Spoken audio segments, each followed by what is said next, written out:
omoye anopa awia no kakra no omotwaso ba sports no kwame anopa ekoso awia ekoso enwumre samre na ekoso yi enti no 24/7 de bia constant de bia wasumbu e was sports on enti kwame se de suawa hunu say asudie kese and again kwame open one particular area ema Ghana enije baako e ba ase ya kwame sports account because sports no kwame come do obi mpo na so okonya ba bi hye na de saa enije kakra ne be ba kwame na ne refi ne ho ne enioma ekoso but you see honorable kwame yede no ebesi dwumadie ne so no obekasa bebre and again obetu moment bi mpo a na enia pole erade fa de currency ye ni incident ikosi ye kwame yenyina ehu anamontu a otu ye yenyina ehu ensema obeka ye within that same period Anama Black Stars eba World Cup qualifiers kwame yenyina ehu ensema oka ye yenyina ehu anamontu a otu ye kwame eduba bi obe abonti ebe ka kire ye se ene obe transparent ene enioma dwumadi a president edi asene nsa no obe make sure say obe no aye ni ye na afi wama Ghana fo nyina enya ni daso ana hotoso say indeed odini buy say oba bedi dwumadi ama Ghana kwame na you see if you say oba from that period no ema Ghana ye ball World Cup qualifiers we kwame minister ni ye nyina asesa sa ni ye nyina asesa because kwame first of all onya mai nso no nya share fefo no and Ghana kwame se nya de oba be si sa sports for no ayakonya no se kukura kwame fefo no so onya share ma kwame watiti nko onya share omo watiti nko ana wo share omo so a osuba obada na di nko ane ebi na me referee green yewura aban ana Adams abo Kofi Adams me rebe finidin me rebe fini because kwame na crack account semsini no ade na all kan kwame se wan hwe ade bia no ebe te se wan hwe a na akwa se onu obi wo personal issue ba asem na onu ankasa kwame all kan enti se nei ye de tun se miani a onu a se okọ back no analyze asem na all kan a me sure so sabe pay acho yes also be pay Ghana for acho say the story of the GFA should guide all of us on what we must do with our federations. Okay. We need to leave here knowing very well that football didn't just gain the attention it's getting by chance. Something happened to give it attention. It didn't just wake up one morning and start receiving this level of recognition. We need to understand what happened and learn from it to bring similar progress to our federations. There is a saying in my village that when you are an orphan and a parent are advising their children, you stand behind the window and listen. So you take a cue because you are an orphan. He added during an engagement with the sports stakeholders. Chim. Now be air to Nibafoa. Ujina mpumachi. No TV. Zansa we ajanka. In Dubai other federations na kanu. Yanka. Na football and other kids. And they see ono and ye ba ode ne papa na ma meti ase. Ayi tu. Ti omu ko TNT or say other federations be TV. Why be the pan na baby bam. Kwame to aso na wawie. Mawie. Kwame. Hwe ne dwumadie no onye mu wanted ba we failure. Honorable asem na oka no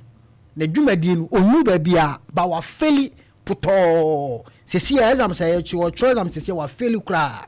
Edwuma na de ama na wa o ka se onya numu ba bia. Yes, wa faili kra. Sa comment. Yes, asem wa three. Wa faili kra. Sa asem wa three. Kwame football be asem no ken. Ye wo another football ye bo ana ye apart from the course of Ghana hanana Ghana de ya asem no okay anabo wa faili kwame en said you all kana madi ba echimu kwame ono no position e kwan sesi ano se ono anka so wotiase a asem wo beka why na wo se wo hwe no oboa other sporting disciplines na aka no eye hwan akwame ono a enti aden ana wo beba abontia beka kire ye se enei de GFA any football no direction na ekono eye papa enti other sporting disciplines na aka no also wo hwe GFA for no nyoma omo ye no omo so di hua se de be as recognition ni I mean enyoma ekoso yie e wo ye GFA ni football na woni se FA ni ya enye papa nti a asma minister kan so ne nya kwame na FA boy ye bo Ghana ha na minister ka no kwame eye papa eye FA football ye bo no Ghana ha se kwame oni nya dia dance ye se enye ade papa se ye kan wasemi even though be winning league ni kwame ye nya nim so onye true champion because enoma e koso league ni kwame and they come no nya age kwame you see etre bia emia ntoto mu ba ma park so and they come ye nya ye Ghana he nim ye koso Ghana ha se ye boli kwame ye boli league ye free boy ne and me boli na wa ankasa kwa hu ni say match ye koso de enye pete and they koroko chef yi eno no omo ye bibi no omo chef na kwame you can't say Nation FC akwa chef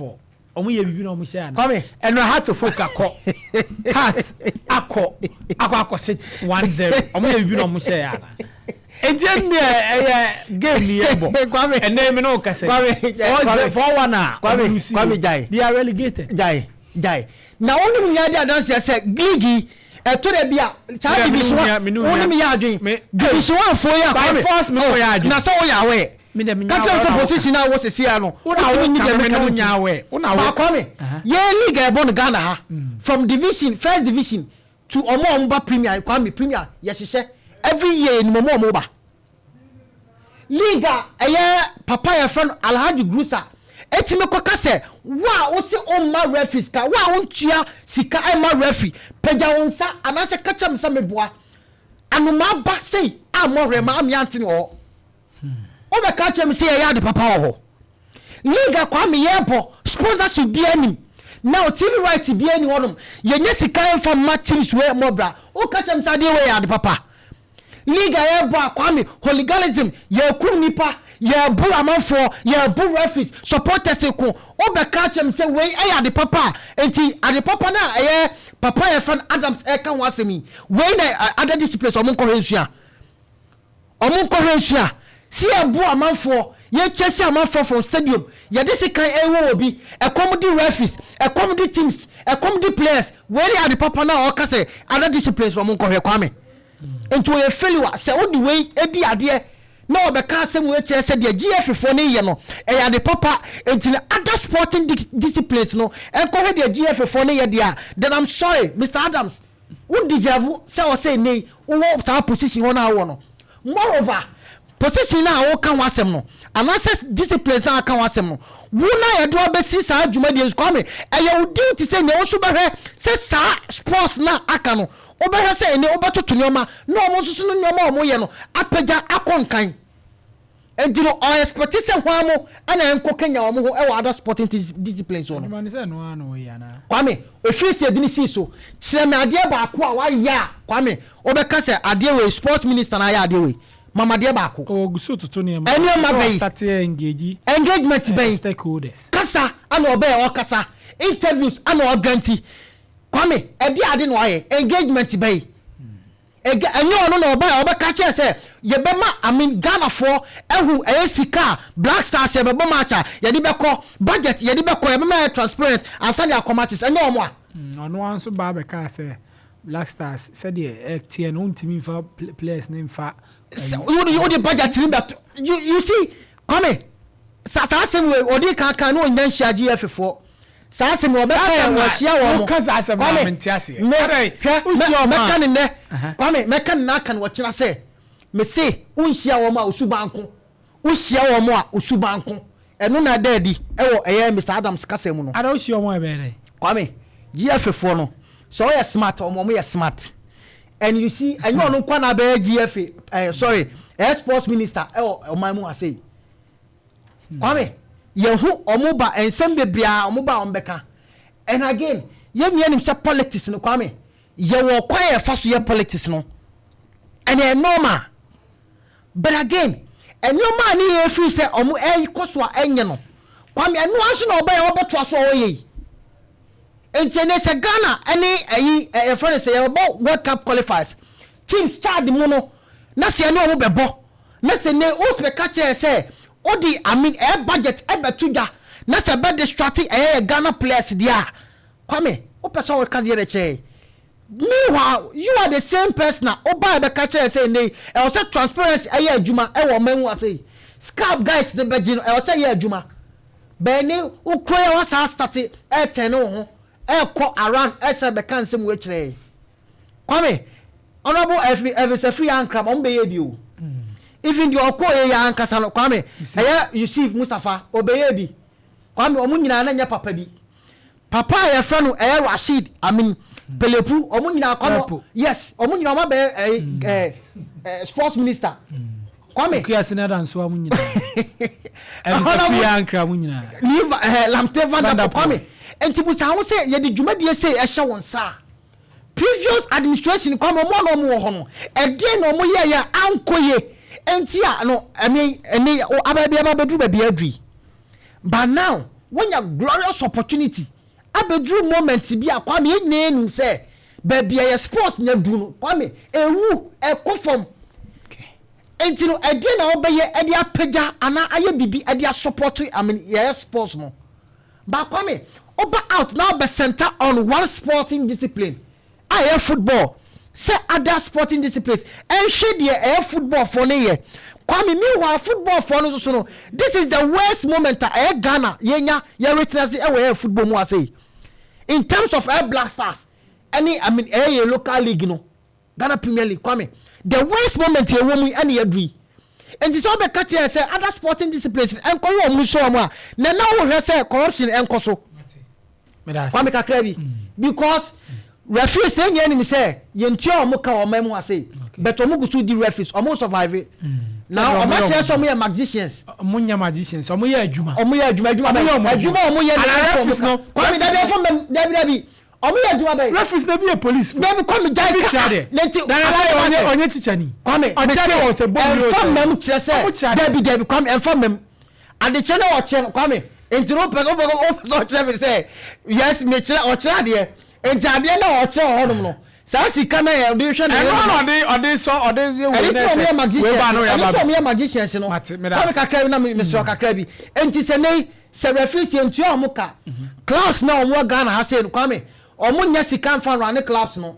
na ne e kom di o mo na so every month bi o mo survive kwame o mo nya magicians enti nei se ye bo matches na se nei ye betimi akum nipa e wo stadium ya bo matches ni ebetini abu referees ntokwa esi wo stadiums ya bo supporters wentwe koso na kwame ne o say other sporting disciplines no encourage sa ade we enhia enfamfiri ehonuma kwame no wa kire se onye obi a edi udi ade anim because o pese ene keta se ekoso because e come do obi no de ya adwuma kwame nipa ko de nim ko e survive entia no enti na ene ebeboa se